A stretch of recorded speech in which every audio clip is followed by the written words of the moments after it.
Programme मत मुकाबिल में खुशामदीद। मैं हूं रबिया एहसन और मेरे साथ मौजूद है रऊफ क्लासरा। और आज के प्रोग्राम में जो टॉपिक्स हम शामिल करेंगे उसमें सबसे पहले इंसाफ के लिए आईनी अदालत जरूरी, हुकूमती इत्तेहाद का पीछे हटने से इनकार। चेयरमैन बिलावल भुट्टो जरदारी ने हर हाल में आईनी अदालत बनाने का चैलेंज ले लिया। 19वीं तरमीम सुप्रीम कोर्ट की धमकी पर बनाए जाने का इंकशाफ। क्या आने वाले दिनों में आईनी तरमीम के जरिए हुकूमत अदालती पैकेज पर अमल दरामद करने जा रही है? इसके अलावा बात करेंगे पाकिस्तान मुकम्मल पुलिस स्टेट, बानी पीटीआई का लहजा सख्त हो गया। मुल्की हालात को परवेज मुशर्रफ और जियाउल हक के मार्शल लॉ से भी सख्त करार दे दिया। DGISI की तैनाती पर भी अहम बयान दे दिया। इसके अलावा बात करेंगे आइन बनाने वालों ने इलेक्शन कमीशन को इदारा बनाया, वो चाहें तो खत्म कर सकते हैं। आइन बनाने वालों की दानाई होती है। चीफ जस्टिस काजी फाइज ईसा ने इलेक्शन ट्रिब्यूनल केस के दौरान समात पर अहम रिमार्क्स दिए, इसके ऊपर डिस्कशन करेंगे। इसके अलावा बात करेंगे नैब ने BRT प्रोजेक्ट में मुल्की तारीख की सबसे बड़ी रिकवरी का दावा कर दिया। 170 अरब के करीब बचत, कॉन्ट्रैक्टर के आलमी सालिसी अदालत के दावे भी खारिज। इसकी अहम डिटेल्स क्या हैं ये आपके साथ शेयर करेंगे। और हमें डिस्कशन के लिए ज्वाइन कर रहे हैं सीनियर रहनुमा पाकिस्तान पीपल्स पार्टी नदीम अफजल चंद साहब, उनको वेलकम करेंगे। अस्सलाम वालेकुम चंद साहब। जी वालेकुम अस्सलाम। अच्छा नदीम अफजल चंद साहब, पहले तो बहुत शुक्रिया आपने हमारे लिए वक्त निकाला। आज हमने देखा कि बिलावल ने सिंध बार एसोसिएशन से खिताब किया, अहम उन्होंने बातें की, बड़ी उन्होंने एक लाउड किस्म की दबंग तकरीर की। अच्छा, ये जो उन्होंने एंडोर्स किया है इस आईनी तरमीम को, बावजूद इसके कि हमने देखा है कि नंबर्स पूरे नहीं हो रहे और कोई तरीकाकार नहीं निकल पा रहा, ऐसी सिचुएशन में उन्होंने कहा है कि मैं तो 100% इसको जुडिशल रिफॉर्म्स कहता हूँ और मैं इसके हक में हूँ। क्या टेक है आपका इस पे? देखिए जी, सबसे पहले तो थोड़ा सा पाकिस्तान पीपल्स पार्टी की जो हिस्ट्री है और जो लोग आप जैसे पढ़े लिखे लोग उसको जानते हैं और व्यूअर्स भी जानते हैं, शहीद बीबी ने कॉन्स्टिट्यूशन कोर्ट की डिमांड की थी और उसके बाद पीपल्स पार्टी के तकरीबन हर मैनिफेस्टो में ये डिमांड रही। फिर 18वीं तरमीम में हमारी ये डिमांड थी, लेकिन उस वक्त PMLN और इफ्तिखार चौधरी और ये सारी उस वक्त ऐसी थी जो इसके रास्ते में जिन्होंने रोड़े अटकाए। आज मैं समझता हूँ कि दोबारा वो मौका है कि फिर पॉलिटिकल जमातों ने और खुद सुप्रीम कोर्ट के अंदर मीडिया के अंदर ये बहस आई और आया है तरमीम, और आप नून लीग हुकूमत में है और उसकी हुकूमत में होते जो इससे पहले रुकावट थी, पार्टी के पास इससे बेहतर अपॉर्चुनिटी कौन सी हो सकती है कि हमारी जो डिमांड थी पुरानी कॉन्स्टिट्यूशनल कोर्ट वाली, जो हम समझते थे, जिस पर बड़ी डिबेट भी हुई सोसाइटी के अंदर, ऑलरेडी बहुत डिबेट हो चुकी है और मजीद होनी चाहिए, पार्लियामान के अंदर भी होनी चाहिए कि क्यों जरूरी है कॉन्स्टिट्यूशन कोर्ट। तो इस हवाले से मैं समझता हूँ कि पार्टी को तो इस पे यकीनन अपना जोर लगाना चाहिए। बाकी नंबर गेम है, नंबर पूरे हो गया, ये पॉलिटिकल जमातों को हमने कायल कर लिया, तो मेरे ख्याल में वो खिलाफ कम्युनिटी को अब कायल करने की जरूरत है, क्योंकि वो भी स्टेक होल्डर है और बिलावल साहब ने शुरुआत की है, वो सारे पाकिस्तान में वो खिलाफ बात करेंगे कि कॉन्स्टिट्यूशनल कोर्ट क्यों जरूरी है। जजेस की अपॉइंटमेंट के हवाले से रिफॉर्म आप समेत हर मीडिया के लोग भी मेजॉरिटी कहते रहते हैं। इससे पहले वो वकालत की डिमांड से बड़ी आई है कि जजेस अपॉइंटमेंट वो भी 18वीं तरमीम में, 19वीं तरमीम के अंदर वो भी इफ्तिखार चौधरी साहब ने अंगूठा रख के पास करवाई थी। तो मेरे ख्याल में ये जरूरी है इस वक्त ये तरमीम कॉन्स्टिट्यूशन कोर्ट के हवाले से, ये जजेस अपॉइंटमेंट के हवाले से, तो पीपल्स पार्टी का बड़ा वाज़ेह मौका। अच्छा, जजेस की अपॉइंटमेंट की आपने बात की है नदीम अफजल चंद साहब, जजेस की तकर्री, इसका जो मेन पॉइंट है वो कि पार्लियामेंट करेगी।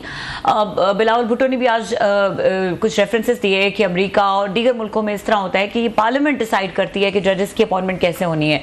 अब अगर ये लॉजिकली अगर इस डिबेट में जाया जाए कि ये अगर वाकई पार्लियामेंट के पास चला जाए ये इख्तियार, तो आपको लगता है कि अदालती निज़ाम पाकिस्तान जैसे मुल्क में शफाफ हो सकेगा? देखिए जी, इससे पहले पार्लियामेंट अगर नहीं करती तो कौन सा शफाफ है। आप दुनिया में 128वें के 30वें नंबर पे, तो इतने वसाइल लगाने के बावजूद वसाइल की कमी तो कोई नहीं है हमारी हाई कोर्ट या सुप्रीम कोर्ट। तो हमने तो पहले मौका मिला पीपल्स पार्टी को, तो हमने तो कॉन्स्टिट्यूशन जो भी रिफॉर्म की उसमें हाई कोर्ट का जो क्याम है इस्लामाबाद हाई कोर्ट का, ये भी पीपल्स पार्टी ने किया।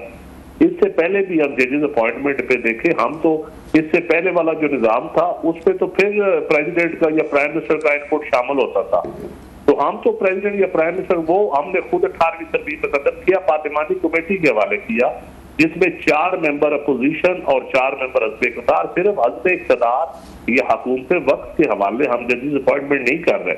हम पार्लियामान के हवाले कर रहे हैं जो स्टेक होल्डर है अवाम के, जो अवाम के वोटों से आते हैं।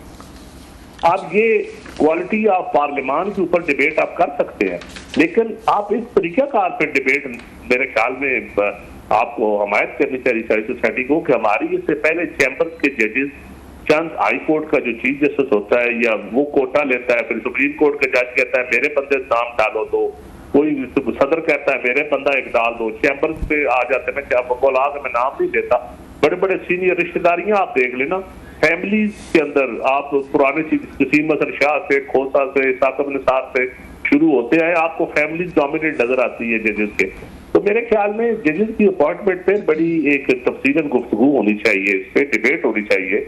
आप अपने पड़ोसी ममालिक में जजेस अपॉइंटमेंट का तरीकेकार देख लें, डेवलपिंग कंट्रीज का, डेवलप्ड कंट्रीज का देख लें, तो मेरे ख्याल है जो आइडियल है, क्योंकि अदल निज़ाम अदल ठीक होगा तो आपकी जमहूरियत भी मजबूत होगी, आपके मुआशरे में जो लोग रोते हैं अपने हकूक के लिए, वही ये सारी चीजें उस वक्त हल हो सकती हैं जब आपका जुडिशियल सिस्टम एक मजबूत होगा।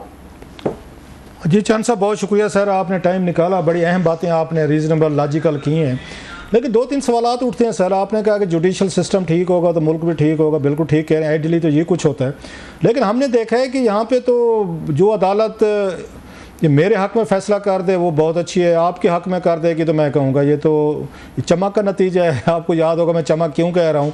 तो यहाँ तो इस तरह चलता है, नवाज शरीफ साहब के हक़ में आ जाएगा तो आप लोग कहते थे जनाब ये उनके साथ मिल गए। बेनज़ीर भुट्टो साहब ने कई दफ़ा कहा था कि लाहौर के वज़ीर आज़म को ये इंसाफ मिल जाता है, उनकी असम्बली बहाल हो जाती है, मेरी असम्बली लड़काने वाले वज़ीर आज़म की नहीं होती। तो यहाँ पे तो अगर यही कुछ होता, जैसे खान साहब आजकल जो हैं वो अदालतों के खिलाफ हैं क्योंकि वो समझते हैं अदालतें हुकूमत के साथ मिली हुई हैं, तो ये कंसेंसस कैसे पैदा होगा कि जनाब सुप्रीम कोर्ट जो है वो सबको वो ये पसंद होगी। मुझे तो नहीं याद पड़ता इन 20-25-30 सालों में जब से इस्लामाबाद आया हूँ कि किसी एक हुकूमत ने कहा हो, किसी एक अपोजिशन ने कहा हो कि हाँ ये अदालत ये जजेस ठीक हैं। सर इसको कैसे एड्रेस करेंगे आप? देखिए जी खलासा साहब बड़ी सीधी सी बात है, इससे पहले अदलिया जो थी हमेशा वो एस्टैब्लिशमेंट के साथ सेम पेज पे होती थी और पार्लियामान उसके उल्ट खड़ी होती थी। छोटे सूबों की जो आप बात करते हैं तो आप देख लें बलूचिस्तान, सिंध या KPK के साथ हमेशा सुप्रीम कोर्ट का रवैया कैसा रहा, ये हिस्ट्री देख लें। शहीद मोहतरमा बेनज़ीर भुट्टो ने जो जो बातें की है आज तारीख में साबित हुई है कि सारों में वजन था। लाहौर के साथ, लाहौर के वज़ीर आज़म के साथ भी रवैया और रहा है, ताकतवर ईवानों के साथ उनका रवैया और रहा है। अब तो सारे लोग मानते हैं कि कौन क्या कर रहा है, आपको सामने चीजें खुल के आ गई है। साकिब निसार की टेप्स के बाद, सयूम की टेप्स के बाद, ये सारी चीजें अब तो सोशल मीडिया का दौर है, अब तो वो ढकी छुपी चीजें रह नहीं जाती। नई नस्ल को तो आपने तो बीबी के डायरेक्ट इंटरव्यू सुने या डायरेक्ट बातें सुनी है, नई नस्ल को तो पुरानी बातें अब जाके साबित हो रही हैं कि वो ठीक थी। ये बात ठीक है कि जिसके हक में हो वो उस वक्त कहता है अदलिया के साथ खड़ा हो जाता है जिसके खिलाफ हो, लेकिन अल्टीमेटली हमने इसको कहीं पे तो रोकना है ना। अब साकिब निसार साहब का दौर था तो वो PTI के हक में था, उस वक्त वो रिफॉर्म नहीं करने दे रहे थे। जब इफ्तिखार चौधरी का दौर था वो नून लीग के हक में था, वो नहीं रिफॉर्म करने दे रहे थे। इसी तरह जिस तरह पुराने अदवार आते रहे तो वो हमेशा एस्टैब्लिशमेंट के हाथों रही है जुडिशरी। अब वक्त आया है अगर एस्टैब्लिशमेंट को ये एहसास हो गया है कि आप रिफॉर्म कर लें तो मैं समझता हूँ कि हमें इस चीज को एप्रिशिएट करना चाहिए कि आज एस्टैब्लिशमेंट रोड़े नहीं अटका रही। सर वो इसलिए भी मैं आपकी सारी बात काट रहा हूँ, मैं सॉरी आपकी बात कर रहा हूँ, शायद एस्टैब्लिशमेंट इसलिए भी रोड़े नहीं अटका रही होगी, शायद उनको इसमें दिलचस्पी भी हो कि जनाब कि अगर 3-3 साल यहाँ पे एज लिमिट बढ़ जाती है तो इसमें तो सबको फ़ायदा है, सारे चीफ्स जो हैं वो कवर हो जाएंगे, सरकारी मुलाजमीन, सिविल, मिलिट्री, जजेस, ये सारे जितने भी ग्रेड 1 से 22 तक। तो एस्टैब्लिशमेंट तो इसलिए रोड़ा नहीं अटका रही, वो तो चाह रही होगी कि बिल्कुल जी गो अहेड प्रोसीड इट। और मेरी तो खबर ये भी है कि शायद जो डिबाकल हुआ है अभी ये तरामीम पे, उस पर खुश भी नहीं है कि आपने मिस हैंडल किया, गलत तरीके से मामला किए हैं जिसकी वजह से कंट्रोवर्सी बढ़ गई है। सर उन्होंने तो कोई मसला नहीं इन तरमीमों से, they could be the beneficiaries. खलासा साहब दो बातें हैं, देखिए अगर आप ये दो चीजों को आप मिक्स कर रहे हैं, उम्र के जजेस की उम्र या किसी और की उम्र, वो पॉइंट आपका वैलिड है। मैं तो समझता हूँ कि एक्सटेंशन का काम खत्म होना चाहिए इस मुल्क में, पॉलिटिकल जमातों के अंदर भी रहा है। आप इन चीजों को उन चीजों के साथ मिक्स न करें। आप कॉन्स्टिट्यूशनल अमेंडमेंट देखें, वो जरूरी है, कॉन्स्टिट्यूशनल कोर्ट जरूरी है, लेकिन ये पॉइंट ठीक है, इसमें बहुत सारी चीजें ऐसी भी है जिसपे आज मैं समझता हूँ कंसेंसस नहीं हो सकता, तो उनको पेंडिंग रखा जा सकता है। उनको जो मुआशरे में आप समझते हैं, जो इस वक्त आप समझते हैं कि ये चीजें हमारे लिए ठीक नहीं है। पार्लियामान में बैठी जमातें अगर इस पर डिबेट करती हैं और कहती हैं कि ये चीजें पर्सन स्पेसिफिक है या ये चीजें सिस्टम के खिलाफ है, ये गलत रवायात है, तो मैं समझता हूँ गलत रवायात को भी खत्म होना चाहिए। उस पर तो कभी, आपको पता है, मैं तो ऐसे हाथ में बोलते ही नहीं हूँ जी, जहाँ तक इसकी कीमत भी पे करते हैं, जहाँ तक कॉन्स्टिट्यूशनल कोर्ट का तल्लक है तो वो बहुत जरूरी है। अच्छा सर, ये बताएं, अभी आपने बात की कि जो बात ठीक भी है कि जजेस के अपॉइंटमेंट के वक्त कोई कहता है जी मेरा बंदा रख लें, चलें जी 5 सीटें हैं तो जी बांट लेते हैं, 1-2 बार वाले रखा लेते हैं क्योंकि उनके मेंबर हैं, एक लॉ मिनिस्टर रखवा लेता है, एक चीफ जस्टिस साहब, तो इस तरह बंदर बांट हो जाते, फेयर इनफ।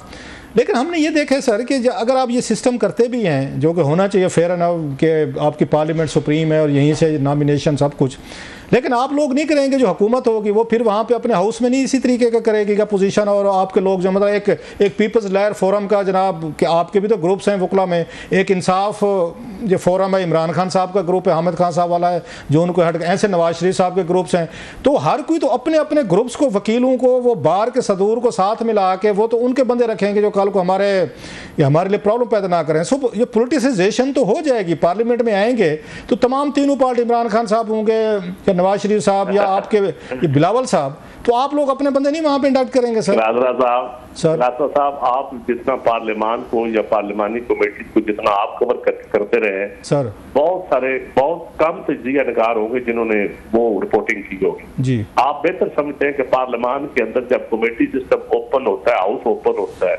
उसमें कितनी चीजें मनूवर होती है, हमेशा जो इन कैमरा चीजें होती हैं उनमें मनूवरिंग होती है। आप पार्लियामान के अंदर जब चीजें ओपन हो जाएगी, जब डिबेट्स होंगी, यकीन जानिए ये मुल्क के लिए, कौम के लिए बहुत बेहतर हो। मैं जाती तौर पे समझता हूँ, और मैं आज से नहीं, मैं तो 15 साल से कह रहा हूँ जुडिशियल रिफॉर्म्स होनी चाहिए। जब देखिए ना, अभी आप जजेस अपॉइंटमेंट देख लें, आप देख लें कि चैम्बर्स बांटते हैं, 3-4 सीनियर वकालत के चैम्बर है, उनका एक जज राजसी होता है, उसके बाद हाई कोर्ट का जज अपनी लिस्ट देता है, लॉ मिनिस्ट्री एक अब तो लॉ मिनिस्टर की लिस्ट कम ही आती है, चीफ जस्टिस आपने लिस्ट देता है। तो ये मेरे ख्याल में जब पार्लियामान के अंदर होगा, किसी एक शख्स का या किसी एक ग्रोह की डोमिनेशन नहीं हो सकती, उसमें मेंबर्स, उसमें पहले। लेकिन सर जी, आप तो खुद चेयरमैन, आप पब्लिक अकाउंट्स कमेटी के चेयरमैन रहे हैं, बड़ी दबंग तरीके से आपने पीएससी चलाई भी, मैंने तो देखी हुई है, रिपोर्ट भी की हुई है। लेकिन ये भी तो पता होगा जब वोटिंग का टाइम आता है हमेशा हुकूमत के बंदे ज्यादा होते हैं, मतलब अगर 12 मेंबर्स कमेटी है तो उसमें वो उनकी कोशिश होगी कि जनाब के 8 तो हमारे बंदे होने चाहिए, तो फिर आप अपनी मर्जी के बंदे को, उनको जजेस को अपॉइंट करवा लेंगे। कॉन्स्टिट्यूशनल अमेंडमेंट में ये जो चीज रिपोर्ट हो रही है कि हर पार्लियामानी कमेटी का एक बंदा होगा, मैं समझता हूँ कि अपोजिशन और हस्ब इक़्तिदार की डिवीजन वो पार्लियामानी कमेटी की जिस तरह पहले थी, बराबर नुमाइंदगी थी, ये बात आपकी ठीक है।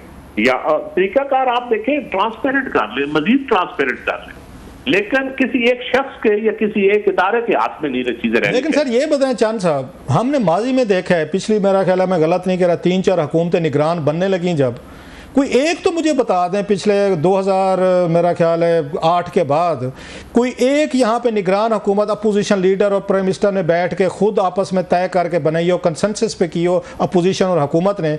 हमेशा या वो इलेक्शन कमीशन के पास जाते हैं, आपकी कमेटी बनी हुई है सर, कमेटी के पास जाता है, वहाँ कंसेंसस नहीं होता, पहले अपोजिशन और उसका ये वज़ीर आज़म का नहीं होता कि कौन वज़ीर आज़म होगा, कैबिनेट क्या होगी, उसके बाद वो रेफर किया जाता है कमेटी को, सर आपकी कमेटी है हाउस की, वहाँ पर फिर नहीं होता सर। इसके बाद एक ब्यूरोक्रेट को भेजा जाता है इलेक्शन कमिश्नर साहब को कि आप हमसे ज़्यादा अच्छे समझदार हैं, हम जो हैं यहाँ पे 25 करोड़ का जो दावा करते हैं, हम इस काबिल नहीं है कि हम 3-4 अपॉइंटमेंट्स बैठ के कंसेंसस से कर लें। अल्टीमेटली एक ब्यूरोक्रेट जो है 22वें ग्रेड का रिटायर, वो फैसला करता है कि इस मुल्क की निगरान हुकूमत क्या होगी। तो आपका क्या ख्याल है, जजेस के अपॉइंटमेंट पर राजी हो जाएंगे सारे के सारे, ये कर लेंगे सारी इत्तेफाक? देखिए, आप हर मामले में देखें, कोई सदा इसी तरह जमहूरियत नहीं रहनी, ना पॉलिटिकल सिस्टम इस तरह, ना हमारी क्यादतों में इस तरह कंप्रोमाइज रहना है। पॉलिटिकल जमातों के अंदर भी जमहूरियत आएगी और आवाजें तवाना होंगी, लेकिन अल्टीमेटली तो हमें पार्लियामान को 73 के आइन के तहत जमहूरियत में हमने सदारती निज़ाम भी चला के देखे हैं। 32 साल इस मुल्क में सदारती निज़ाम चला है, अभी पार्लियामानी निज़ाम आपने चलाना है तो आपने छोटे सूबों को, छोटे इलाकों की आवाज को भी सुनना है, आपने गवादर, बदीन या राजनपुर के बंदे को भी सुनना है, तो उसकी आवाज पार्लियामान में मौजूद तो है। अब ना बोले तो ये अवाम बंदा ऐसा चुने ना जो बोल सके, जो ताकतवर हो, जो अपनी आवाज बुलंद कर सके। ये अब आवाम का भी इम्तिहान आएगा। सिस्टम के अंदर खराबियां तो हैं, हमारे सियासतदानों के तो पल्ले है कुछ नहीं, हम इलेक्शन कमीशन के जिम्मे लगा देते हैं या और कमेटियों के जिम्मे लगा देते हैं, वो इस वजह से कि हम खुद कंप्रोमाइज हैं, हम खुद नाअहल हैं बहुत सारे मामलों में, हमारी कमजोरियां हैं जिस वजह से हम ब्लैकमेल होते हैं, ये बात ठीक है। अच्छा सर, आपने जो बातें कह रहे थे बड़ी मतलब ideally I agree with you, और आप अपनी ब्लंट गुफ्तगू की वजह से हमेशा अपनी पार्टी के अंदर भी आपको प्रॉब्लम है, खान साहब के साथ थे वहाँ भी कैबिनेट में आपको प्रॉब्लम हुआ, आपने वहाँ से भी ऑनरेबल तरीके से क्विट किया, कोई नहीं छोड़ता था, आपके पूरे घर वाले भी नाराज़ हो गए, सब कुछ हमने देखा। अभी भी पार्टी आपसे कभी कभी नाराज़ हो जाती है, बैन कर देती है, अभी आपने टीवी पर नहीं जाना, वो सब कुछ हमने देखा है, आपने भुगता भी, एस्टेब्लिशमेंट भी आपसे नाराज़ रही है। ये बताएं कि माजी में हमने देखा है सर कि ये पावर थी प्राइम मिनिस्टर के पास कि अपनी मर्जी का चीफ जस्टिस भी लगा सकते थे, अपनी मर्जी का आर्मी चीफ तो अभी भी लगाते हैं।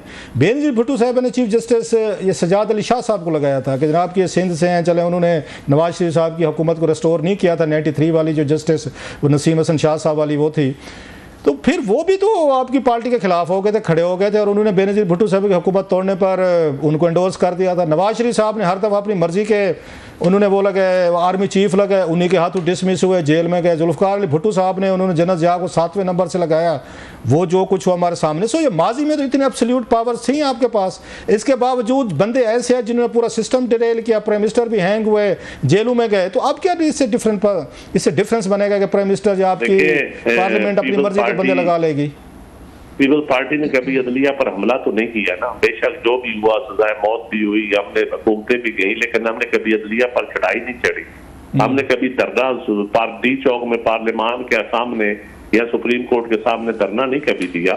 लेकिन मैं समझता हूँ कि अल्टीमेटली जो पाकिस्तान पीपल्स पार्टी की इस वक्त सोच है, वही सोच मैं समझता हूँ दूसरी पॉलिटिकल जमातों में अगर पनप रही है तो ये बेहतर मुस्बत एक सोच है।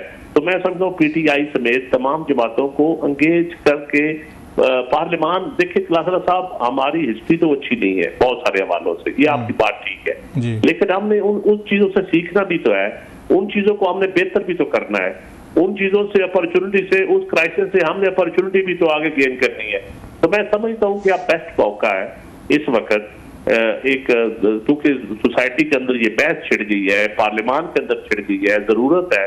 तो इस वक्त बहुत सारी चीजें बैठ के पॉलिटिकल जमातें, पीपल्स पार्टी यही कोशिश कर रही है कि तमाम पॉलिटिकल जमातों के साथ एंगेज करके पार्लियामान के अंदर बहस हो और फिर ये चला जाए।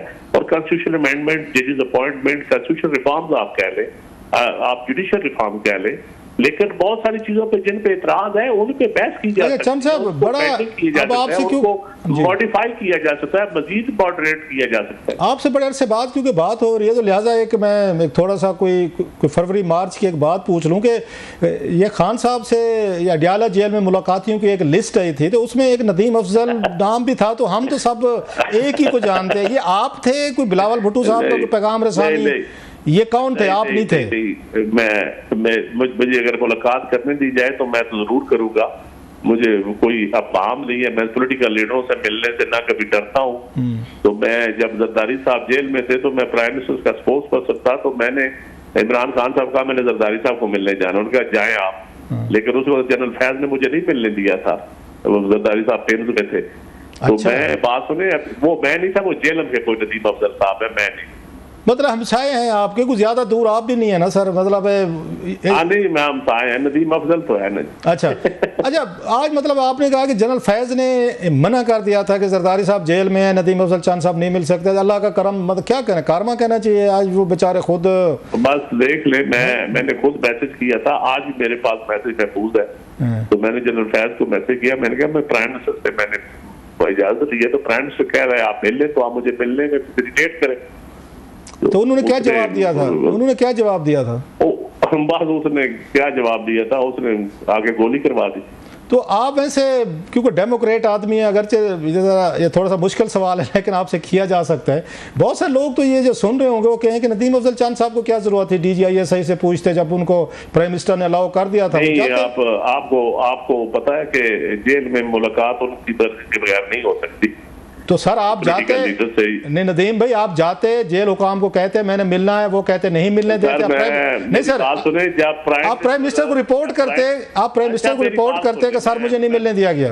मैं प्राइम मिनिस्टर अपने MS को कहे कि नदीम की मुलाकात करवाओ, इससे कोई बड़ी पावर है। और नहीं हुई मुलाकात? नहीं हुई मुलाकात। प्राइम मिनिस्टर इमरान खान ने MS को कहा कि नदीम अफजल की मुलाकात करवाओ। ये इतने जनरल फैज इतने पावरफुल थे उस दौर में कि प्राइम मिनिस्टर की। एक सवाल चल साहब कि क्या फिर जब आपकी मुलाकात नहीं हो सकी तो बानी पीटीआई को पता चल सका था कि आपकी नहीं मिल सके, जनरल फैज इंटरवीन? मैंने खुद बताया था। तो उनका क्या कहना था सर? चुप कर गया था। चलो इतनी, ये तो फिर खान साहब ठीक कहते हैं कि मैं बेबस था, जनरल फैज और जनरल बाजवा चला रहे थे। तो अब आजकल बानी पीटीआई ये क्रिटिसाइज करते हैं कि मुझसे मिलने नहीं दिया जाता लोगों को और मुलाकात नहीं करने दी जाती, तो he knows the process from inside, फिर हैरत किस बात? नहीं, बिल्कुल पता है उनको पता है, बिल्कुल पता है। अच्छा सर, आप जो भी इक़्तिदार की सीढ़ियां ऊपर चढ़ के जाता है, इस्लामाबाद में जो पहुंच जाता है, फिर हुकूमत के अंदर जो दाखिल होता है उसको तो फिर सारी चीजों का पता खुल के आ जाता है कि कौन कितना पावरफुल है, किसके पल्ले क्या है। अब अगर आपको मिलने का, आपने कहा है कि आप इमरान खान साहब से मिलने दिया जाए तो मिल लेंगे, तो आप एक रिक्वेस्ट तो उनको डाल सकते हैं, और जब अगर आप उनसे मुलाकात करें।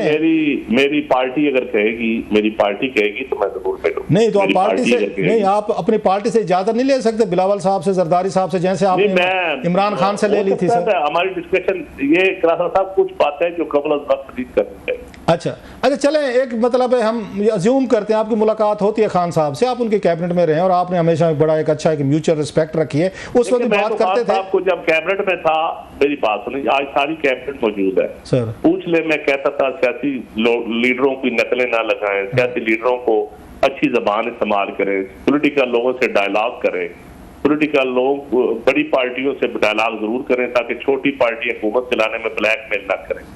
चीजों को ये गवर्नेंस के लिए, ये मुल्क को डिलीवर करने के लिए, इकोनॉमिक रिफॉर्म के लिए, तो आप इस्तीफा क्यों दिए थे सर? आपने अपनी जात के लिए नहीं करना होता, आप लोगों के लिए करना होता है। आप चांद साहब इस्तीफा क्यों दे गए थे? कोई मतलब है, बाकी तो किसी ने इस्तीफा नहीं दिया कैबिनेट से। अब तो ओपन, वो सीधी सी बात, हजारा वाला इशू था मेन, क्वेटा का मैं जाऊंगा, फिर उन्होंने कहा वो लाशें ब्लैकमेल करती हैं। उस वक्त बहुत सारे वज़रा, मैं उनका नाम क्या लूंगा, मुसीबत में एक दो, इसलिए मैं उनके नाम नहीं लेता, उन्होंने कहा नहीं जी नहीं, आपको नहीं जाना चाहिए। तो ब्रिगेडियर एजाज शाह ने मुझे सेकंड किया था कि जाना चाहिए, ब्रिगेडियर एजाज शाह ने कहा कि जाना चाहिए। तो बाकी जो वो नहीं गया, उसके बाद उन्होंने कहा बुज़दार की तारीफें करें, बुज़दार की जो तारीफ नहीं करता, जो हज़ारा के ऊपर टो नहीं करता, उन्होंने कहा जो मेरी पॉलिसी को टो नहीं करता वो कैबिनेट से रिजाइन करते हैं, डेमोक्रेटिक वे है। तो मैंने कहा ठीक है जी, मैंने दूसरे दिन जाकर रिजाइन किया। उन्होंने कहा मैंने आपसे तो इस्तीफा नहीं मांगा। मैंने कहा जी आपने कैबिनेट में कहा था ना जो मेरी पॉलिसी को टो नहीं करता वो रिजाइन कर दिया, तो मैं नहीं आपकी पॉलिसी को टो कर सकता। ये जो आपकी कन्फ्रंटेशन वाली पॉलिसी है, जो आपकी इस तरह की पॉलिसी है, वो पार्लियामान के अंदर देखिए, मैं असद कैसर साहब आज हैं, असद कैसर साहब को मैं कहता था कि आप प्रोडक्शन ऑर्डर जारी करें, असद कैसर साहब मुझे कहते थे यार वजीर आजम से पूछ के बताओ, वजीर आजम, तो मैं कहता था आप स्पीकर हो, आप खुद कुछ इनिशिएटिव लो, फिर वजीर आजम। तो वजीर आजम ने नहीं कहा कि मैं जनरल फैज से पूछ के बताऊंगा मैं। पार्टी में कर्नल लियाकत था, जनरल फैज तो दूर की बात है, लियाकत भी उनसे पारी था।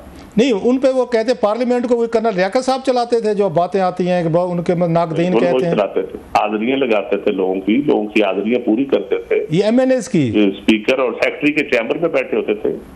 अच्छा, दैट्स वेरी इंपॉर्टेंट। अच्छा सर, ये बताएगा आपको इमरान खान साहब से मुलाकात हो, क्या मशवरे देंगे सर उनको? क्योंकि मैं फिर कहता हूँ उनकी पार्टी में रहे, आप हमेशा उनको ये मशवरे देते थे कैबिनेट में, आज आपको मिलना पड़े, जो जितना क्यास है, मैस है। समझता हूँ कि ये जो खलासा साहब, ये जो गाली गलौच वाली सियासत है, ये खत्म होनी चाहिए। मुल्क बड़े मुश्किल हालात में है, आप सारे सूबे देखें, सारे हालात देखें, हमारा कोई सी इदारों में रिफॉर्म नहीं हो रही, हमारे टकराव ना पार्लियामान प्रॉपर डिलीवर कर रहे हैं जिसका बिलावल साहब ने कहा है, ना सुप्रीम कोर्ट डिलीवर कर रही है, ना हमारे और इदारे डिलीवर कर रहे हैं। तो इसके लिए पॉलिटिकल स्टेबिलिटी का होना बहुत जरूरी है, और पॉलिटिकल स्टेबिलिटी के लिए मैं समझता हूँ कि खान साहब को अपना किरदार अदा करना चाहिए और हुकूमत को पहल करनी चाहिए, लेकिन हुकूमत पता नहीं क्यों नहीं कर रही। मैं समझता हूँ हुकूमत को बार बार ओपन मुज़ाकरात की दावत नहीं सर, आपके इस वक्त बार बार देनी चाहिए, और कुछ ऐसे CBM भी करने चाहिए, कुछ ऐसे मेजर्स करने चाहिए जिससे अपोजिशन को भी लगे कि हुकूमत हमसे, हमें कुछ रहते भी देने के लिए तैयार है, हमें साथ साथ बात करने के लिए तैयार है। तो आप इज्जत के साथ डील करें एक दूसरे को। सियासतदान हम तारीख में हमने देखा है, PNA की तहरीक चली, कन्फ्रंटेशन हुई, और अल्टीमेटली जो नेशनल पार्क का जो एस्टैब्लिशमेंट का टारगेट था, भुट्टो साहब को लटका दिया तो थ्रू जुडिशरी। अब देखिए, जब सियासतदान, जब भुट्टो साहब को फांसी के बाद फिर सियासतदान बैठ गए आपस में, फिर इलेक्शन भी हुए, फिर सारा कुछ हुआ, तो एक बड़े हादसे का इंतजार क्यों करें हम? हम उससे पहले ये इकट्ठे तो सर आपकी पार्टी के वो जो ये सदर जरदारी साहब हैं वो प्रेसिडेंट हैं इस वक्त इस मुल्क के, सर बड़े अच्छे तल्लुकात हैं उनके नवाज शरीफ साहब, शहबाज शरीफ साहब से, आपके इवन पीटीए के साथ बड़े अच्छे वर्किंग रिलेशनशिप हैं आपकी पार्टी के। तो यहाँ जरदारी साहब इनिशिएटिव क्यों नहीं लेते कि वो बैठ कर हुकूमत को भी और अपोजिशन को भी वो बिठाएं? अपोजिशन का इमरान खान साहब का ये क्लेम है जी मेरे 8 फरवरी के सारे इलेक्शन चोरी कर लिए, हमारी 30-35 सीटें खा गए खवातीन की, हमारे साथ ज्यादतियाँ की हैं, हमारी वो वापस करें फिर हम बातचीत करेंगे। मैं जो हमारी पार्टी के अंदर डिस्कशन भी हुई है, इनिशिएटिव तो ले लें, लेकिन इमरान खान साहब की गारंटी कौन दे कि वो जो बात करेंगे उस पर खड़े रहेंगे, या उनकी पार्टी के अंदर कौन सी टीम है ऐसी बी टीम जिसको ये इख्तियार हासिल है कि वो इंडिपेंडेंट बातचीत कर ले। चंद साहब इससे भी इम्पोर्टेंट पॉइंट ये कि बानी पीटीआई बातचीत भी तो नहीं करना चाहते सियासतदानों से, वो नहीं करना चाहते, लेकिन उसके बावजूद वो तो कहते हैं कि मैं एस्टैब्लिशमेंट से बात बगैर करूंगा नहीं। मैं समझता हूँ यही उनकी कमजोर पॉलिसी है।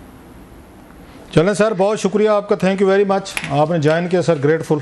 Thank you sir. Nadeem Afzal Chand साहब हमसे एक्सक्लूसिव गुफ्तगू कर रहे थे। यहाँ पे वक्त हुआ है ब्रेक का, ब्रेक के बाद बात करेंगे कुछ क्लास साहब ने बात की, अभी जिक्र छेड़ा कि ये जो आईनी तरमीम है इससे इस्टेब्लिशमेंट भी कोई खास खुश नहीं है, इसके ऊपर बात करेंगे और मजीद भी बात करेंगे जो बानी पीटीआई ने गुफ्तगू की है वो जिस तरह की तनकीद कर रहे हैं और उसकी जो दर्जात हैं वो रोजाना बढ़ाते जा रहे हैं, ये किस तरफ मामला जा रहे हैं, ब्रेक के बाद डिस्कस करेंगे, हमारे साथ रहिए।